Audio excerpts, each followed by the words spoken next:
সাধারণকালের পঞ্চম সপ্তাহ সোমবার। প্রথম পাঠ রাজাবলীর প্রথম গ্রন্থ ৮ অধ্যায়, পদ সংখ্যা ১ থেকে ৭ এবং ৯ থেকে ১৩। মহামন্দিরে সন্ধি মঞ্জুষাটির প্রতিষ্ঠা। একদিন রাজা সলোমন ইসরায়েল জাতির প্রবীণদের, সমস্ত গোষ্ঠী প্রধানদের এবং ইসরায়েলীয়দের পিতৃকুলগুলির নেতৃজনদের তাঁর কাছে জেরুসালেমে সমবেত হবার জন্যে ডেকে পাঠালেন। তিনি চেয়েছিলেন ভগবানের সন্ধি মঞ্জুষাটি এবার দাউদ নগরী থেকে, অর্থাৎ সিয়ন থেকে পাহাড়ের ওপরে নিয়ে আসা হোক। তাই এথানিম মাসে, অর্থাৎ সপ্তম মাসে পর্বটির সময় ইসরায়েল জাতির সমস্ত লোকেরা রাজা সলোমনের কাছে সমবেত হল।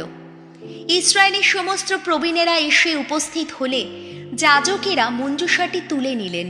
তারা ভগবানের মঞ্জুষাটি আর সেই সঙ্গে সাক্ষাতের শিবিরটি এবং শিবিরের মধ্যে যত পবিত্র জিনিসপত্র ছিল সব কিছুই পাহাড়ের ওপরে নিয়ে গেলেন।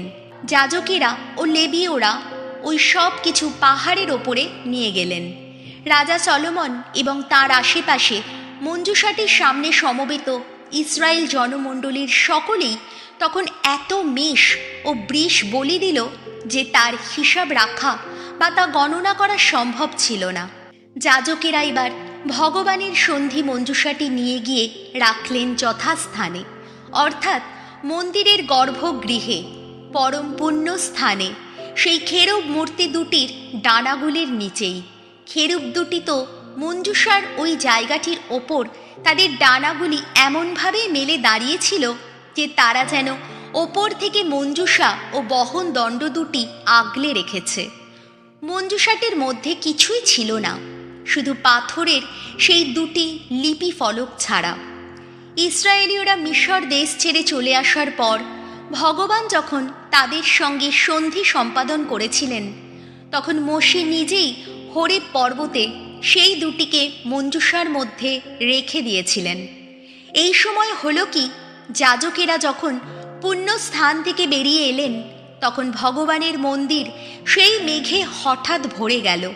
ফলে যাজকেরা তখন তাদের সেবা কর্ম সম্পন্ন করতে সেখানে আর থাকতে পারলেন না। কেননা ভগবানের মন্দির জুড়ে তখন ভগবানের মহিমা বিরাজ করছিল। সেই সময় সলোমন বললেন, ভগবান তো ঘোষণা করেছেন তিনি ঘন মেঘের বুকেই বাস করবেন। ওগো, আমি তো এখানে তোমারই জন্যে দর্শনীয় একটি বাসভবন গড়ে তুলেছি। আহা, গড়ে তুলেছি এমনই একটি আবাস যেখানে তুমি চিরদিনই থাকতে পারবে। এই হলো প্রভুর বাণী।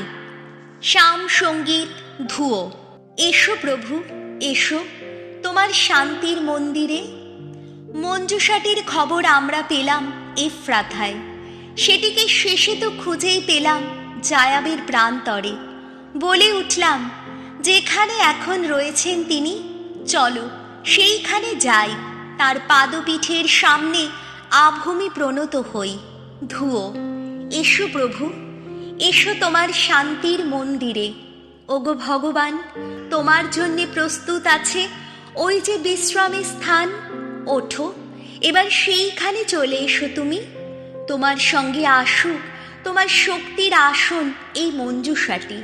তোমার যাজকেরা ধার্মিকতার বসনে বিভূষিত থাকুক। হর্ষধ্বনি করুক তোমার যত ভক্তজন। ধুয়ো।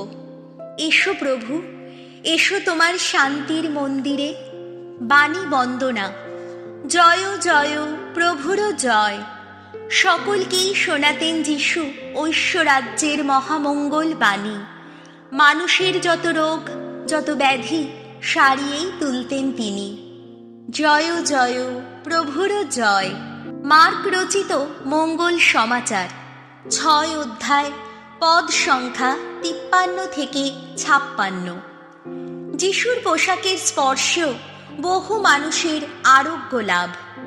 সাগর পার হয়ে যিশু ও তার শিষ্যেরা গেনেসারেত নগরের তীরে এসে ভিড়লেন। সেখানে তারা নৌকোটি বাঁধলেন। তারা নৌকো ছেড়ে নামা মাত্রই লোকেরা যিশুকে চিনতে পারল। তারা তখন আশেপাশে সারা অঞ্চলে ছুটে গেল, যেখানেই যিশু আছেন বলে তারা খবর পাচ্ছিল। সেখানেই যত অসুস্থ মানুষকে বিছানায় করে নিয়ে আসতে লাগলো। পল্লীতে, গ্রামে বা শহরে তিনি যেখানেই যাচ্ছিলেন সেখানেই লোকেরা যত খোলা জায়গায় রোগীদের এনে শুইয়ে রাখতে লাগলো। যিশুকে তারা মিনতি জানাতে লাগলো রোগীরা যেন তার পোশাকের ধারটুকুও স্পর্শ করতে পারে। যারা যারা তাকে স্পর্শ করত তারা সকলেই ভালো হয়ে উঠত। এই হলো প্রভু যিশুর মঙ্গল সমাচার।